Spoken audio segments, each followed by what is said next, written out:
Hey, deserving listeners, 90 Day Fiancé, let's watch. First off, I'd like to start by saying that I made a big mistake. And I hope that we can talk about this and we can work through this. I know you don't want to, and I know you're disgusted. All right, so just evaluating his opener, I will often scrutinize the way one opens a tense or touchy conversation, and he's doing pretty well. He's saying, I just wanted to say from the start, I'm sorry. I made a big mistake, and I want to try to work things out.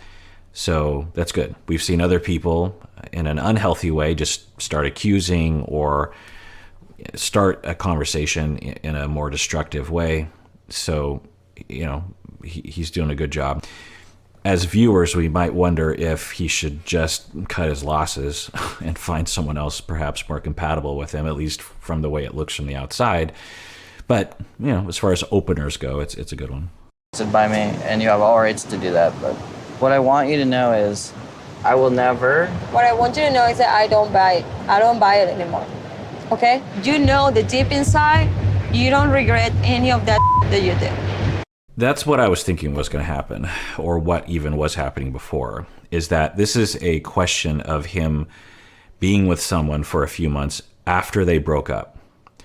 That the next day, this is the next day after she learned, that her belief is that he screwed up because he had a relationship with someone else after she broke up. But she said earlier, I only broke up with him because I was trying to change his behavior. I was trying to get him to do a few things. And so I thought if I broke up with him, he would realize I was serious. So in her heart, according to that statement, she wasn't breaking up with him. She was just trying to motivate him by breaking up with him. He thought they were broken up with, so he met someone else and just happened to have a relationship. He wasn't that into her, but, it was a relationship. And so now we're in a conversation where she's convinced that what he's apologizing for is that he had a relationship after they broke up. But from my standpoint, what he did wrong, the only thing he did wrong, which is a very wrong thing, is he lied about it when he came back to her. When he came back to her and she said, did you date anyone else? He said, barely. I was with someone for 4 days. We never had sex. It didn't mean anything. And then in reality, it was 3 months and they were more involved with each other. That was a lie, and that could be very hurtful. But I think what we're dealing with right now is not the lie. I mean, that's part of it, but it's the misperception that he cheated on her, which I don't know how this is going to go. And now, maybe he believes he cheated as well. And in a version of value systems, he did cheat because they were still technically married. But she broke up with him. So it was just a matter of time before the government understood that they were broken up. Anyway, let's see how this conversation... I'm worried about this conversation shifting to that topic rather than the lying. You are like a broken record that repeats the same, and your apologies just sound so not sincere. You speak to me and I don't know what is real and what is not. You're a liar, and you even told me that your wouldn't work. Okay, yeah, that's the consequence of lying.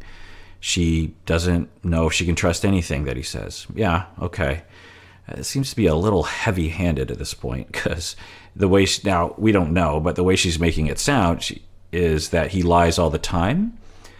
But we haven't seen that. She said, you're like a broken record. You're always apologizing all the time. I don't know, but I can imagine a situation where he is often needing to apologize when he didn't actually do anything wrong, and that's what she's referring to. But I don't know. Yeah, of course, we have a very small window into their relationship. Maybe we'll get some more data. Many times you even say it. And then yesterday you admitted that you had sex with her. I didn't. You've been living with me, holding it on. How do you sleep and lie to my face? You look at me in my eyes, Corey, in my eyes, lie. Yeah, totally. And you did the same thing. Well, not the same thing. You actually cheated while you were in a relationship with him. That doesn't justify it, doesn't excuse it, but it does provide.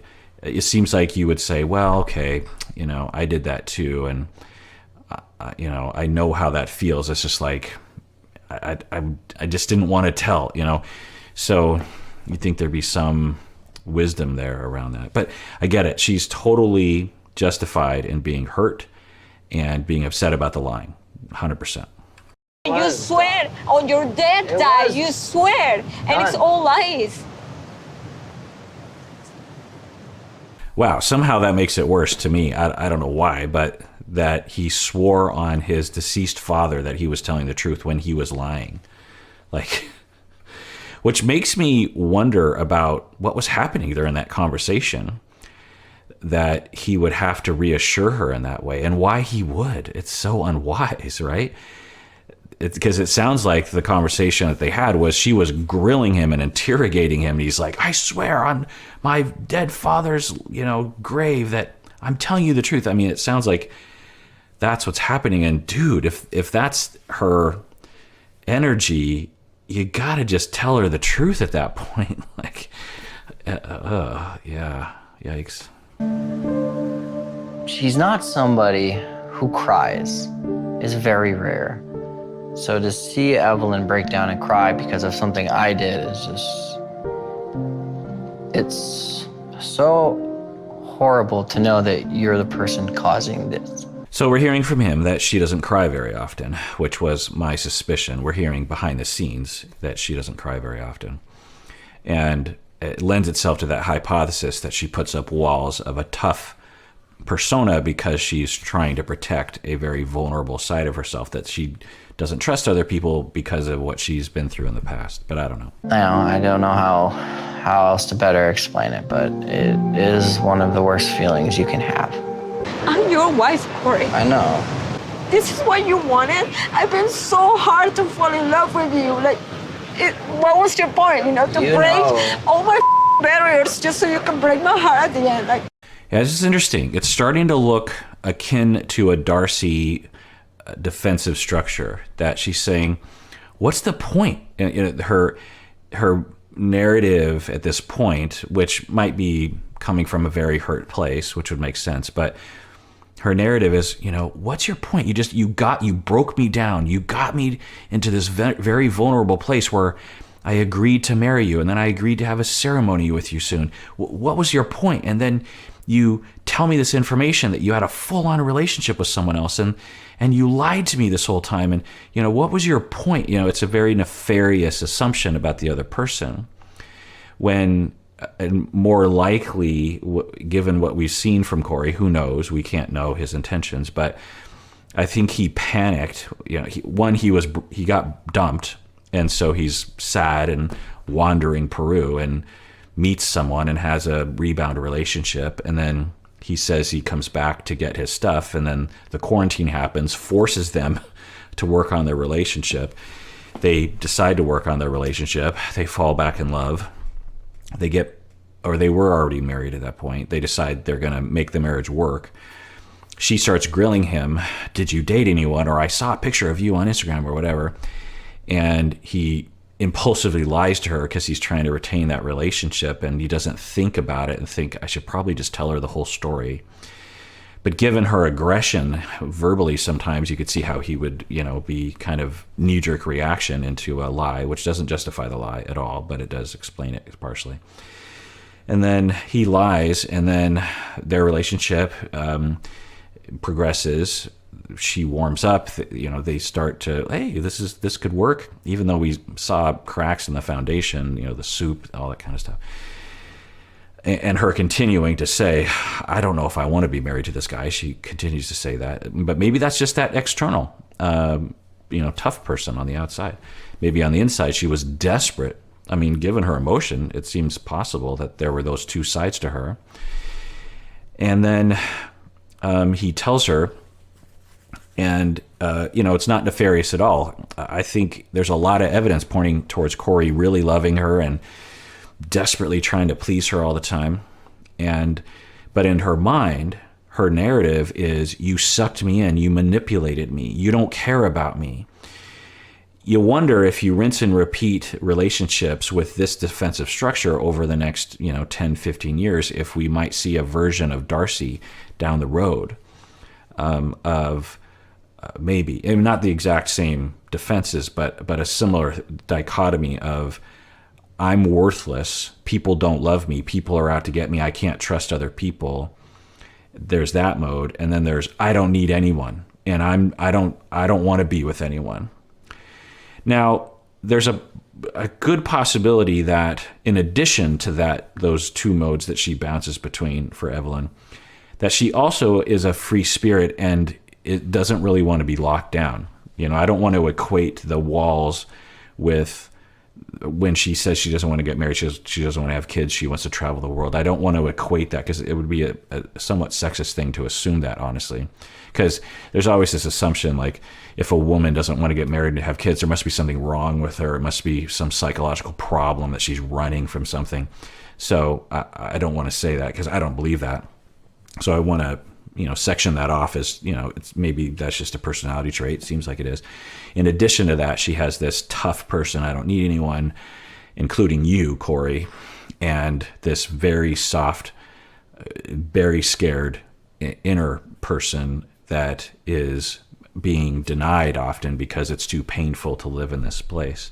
It's interesting to think about. Put up with you anymore. You're crazy because there's no more wedding, there's no more nothing, and now I'm screwed because I told my mom, and my whole family is gonna hate the idea of a divorce because they have no idea how much you suck, and I don't know what I'm going to do. So you hear that contempt. It's not, they have no idea that you lied to me that one time about something you did while you weren't in a relationship with me, which is not okay, I want to be clear. But she's blowing it up into this general contempt of everything that he is, which she would do even before this, revelation that he told her. So it's just more evidence of this deep anger and contempt that she has for him and maybe for others. I don't know. Because now I'm at a point where I have zero trust on you. I thought I knew what I was getting into. I thought I knew how my future looked like with him. But all of that is gone now. Like I don't know. I have no idea of how things look now. So it's interesting to hear her talk, right? I thought I knew him. And if you just saw this clip, you would think, oh, I mean, how horrible it is. You had these dreams and it's just dashed. But she repeatedly would say, I don't know if I want to be with this guy. I don't know if I want to marry him. I just married him so that he would have a green card. Lots of messages, lots of contempt, lots of ambivalence. But then this mode, you just have, which one is it? Is it that her truth is that she was desperate for him and always wanted to be with him and always felt comforted by his secure attachment, but would present this tough person on the outside? Or is it opposite, that she was highly ambivalent as a foundation, but now when she's in a hurt mode, it just feels, she's just wrapped up in that feeling and feeling like just really sad, about being lied to. I don't know. Tell me what you think in the comments, because it is a pretty important issue. We might not ever know the answer, but is at the foundation of Evelin's personality, is she ambivalent about him? Or is that just a defense she uses to hide the vulnerable part of her that is desperate for Corey? Yeah, I don't know.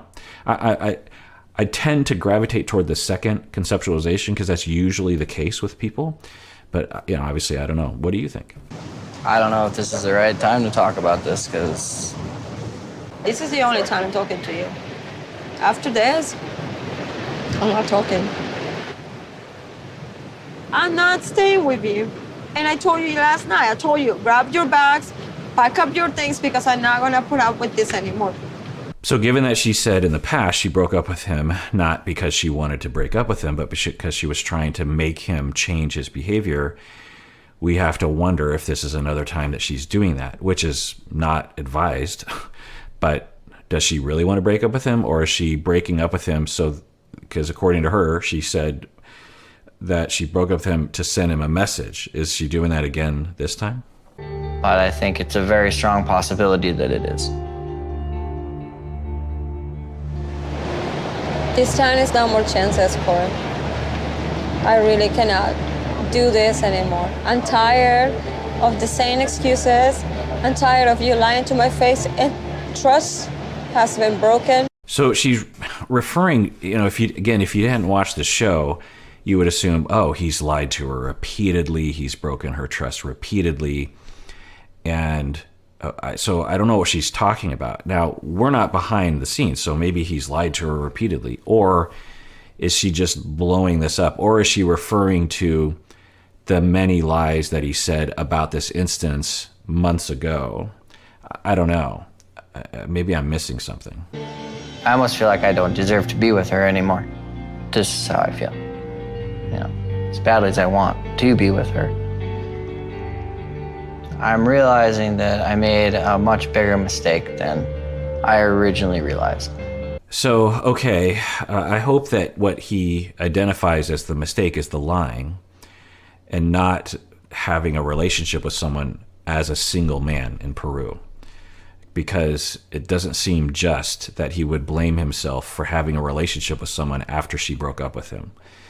It does seem appropriate to be ashamed of having lied to Evelin. But I don't know about y'all, but the scale of transgressions that this is just me, everyone has their own sin-o-meter. And, a 1 out of 10, given what Corey did, it was a lie, 100%. It was wrong. But he did tell Evelin about the relationship, right? He just minimized the extent of it. And one could argue that it's none of her business, right? They were broken up. But he decided to lie, which is not okay, for sure. But on the scale of things, particularly given my impression, which could be wrong about their relationship, I'd put it at like out of 10, I don't know, put it like a 2 or a 3.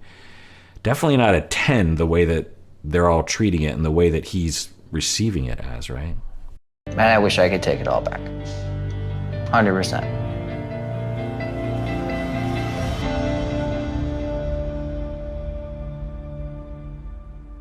All right, well, that does it for that episode. Everyone out there, please take care of yourself because you deserve it. You really, really do.